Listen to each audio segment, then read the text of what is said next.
حضرت ابو ہریرہ کہتے ہیں کہ میں نے نبی پاک صلی اللہ علیہ وسلم کو دیکھا یطوف بالکعبہ، آپ کعبے کا طواف کر رہے تھے، نبی کریم صلی اللہ علیہ وسلم کعبے کا طواف فرما رہے تھے، ویقول، اور آپ یہ فرما رہے تھے،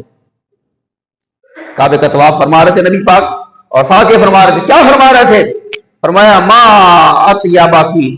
واطیب ریحکی واعظمکی واعظم حرمتکی، آپ نے فرمایا اے بیت اللہ، تو تیری کیا شان ہے، تیری کیا پیاری خوشبو ہے، تیری خوشبو بھی، اور تیری کیا بلند عظمت ہے، بڑی بلند تیری حرمت ہے، تیری حرمت، تیری عظمت، تیرا مقام، کتنا بلند ہے، تیری خوشبو کتنی پیاری ہے۔ کعبے کو نبی پاک مخاطب کر کے فرما رہے تھے، بیت اللہ شریف کو مخاطب کر کے اللہ کے نبی فرما رہے تھے۔ توجہ سے حضرات سماعت فرمائیے، والذی نفس محمد بیدہ، اللہ کے نبی نے قسم کھائی، اللہ کے نبی نے قسم کھائی، تو کیا فرمایا؟ والذی نفس محمد بیدہ، اس ذات کی قسم جس ذات کے قبضہ قدرت میں محمد کی جان ہے۔ اللہ کے نبی قسم کھا کے کہہ رہے ہیں،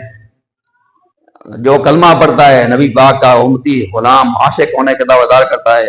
یا اس سے بڑھ کے بھی کوئی بڑا بھی دعویٰ کرتا ہے، اس سے بڑے بھی دعوے کرنے والے بھی لوگ موجود ہیں، وہ دعویٰ کرتا ہے، اللہ کے نبی قسم کھا کے اگر کوئی بات کہیں، اب بھی اگر شک رہ جائے تو پھر اسلام اور ایمان کس چیز کا نام ہے؟ قسم کھائی اللہ کے نبی نے صلی اللہ علیہ وسلم۔ سارے رات کان کھول کے سماعت فرمائیے تاکہ کسی کو شک شبہ نہ رہ جائے نا۔ کیا فرمایا؟ فرمایا والذی نفس محمد بیدہ، اس ذات کی قسم جس ذات کے قبضہ قدرت میں محمد صلی اللہ علیہ وسلم کی جان ہے، لحرمت المؤمن اعظم عند اللہ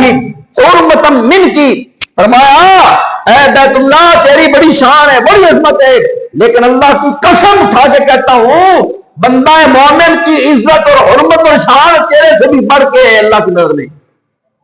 آگے اور کچھ بیان کرنے سے پہلے میں آپ حضرات سے سوالات کرنا چاہتا ہوں، آپ حضرات اپنے دل سے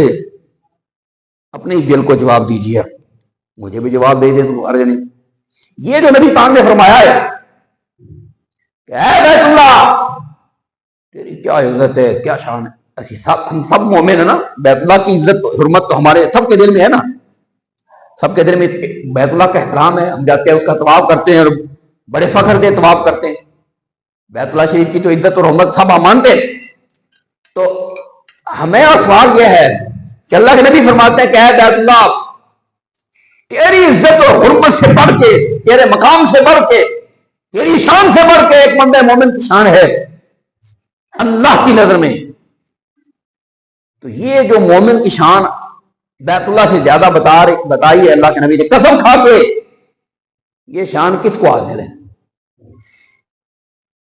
ملکوں کو تو حاصل ہے، اونچی قوم ہے، خانوں کو بھی حاصل ہے، سعیدوں کو بھی حاصل ہے، پیروں کو بھی حاصل ہے، اور کون بڑی بڑی قومیں ساری گنے، کھرلوں کو حاصل ہے، راجوں کو حاصل ہے، یہ موچی مسلی کو تو حاصل نہیں ہو سکتی۔ کیا خیال ہے؟ وہ ایمان بھی لے آئے، متقی بھی ہو، پرہیزگار بھی ہو، تو وہ اس کو یہ شان کیسے مل سکتی ہے؟ دل مانتا ہے آپ کا؟ یہ اس کی شان نائی کی، اور معاذ اللہ استغفر اللہ ثم استغفر اللہ، مسلی جو ہمارے ہاں لعنت ہو اس کلچر کے اوپر، ذات پات کے کلچر کے اوپر لعنت ہو جس نے ہمارے ایمان کو برباد کر کے رکھ دیا۔ ایمان ہے یا مومن ہے، پھر بھی یہ جسے نبی پاک نے فرمایا کفر کی رسم، پچھلی جمعے میں حدیث بار کا بیان کر چکا ہوں، اپنے خطبے بھی لگا چکا ہوں، اب صرف اشارہ دینا کافی ہے، جسے نبی پاک نے فرمایا کہ جاہلیت کی رسم کفر کی باقیات میں سے فرمائے باقی رہے گی، لعنت ہو اس کلچر کے اوپر جس نے ہمارے ایمان کا ستیہ ناش کر دیا ہے۔ آپ سے سوال ہے میرا، یہ شان جو ہے نبی پاک نے بیان فرمائی ہے کہ فرمایا ہے بیت اللہ مومن کی شان تجھ سے بڑھ کے ہے، تو یہ ان مومنوں کو تو حاصل نہیں ہو سکتی۔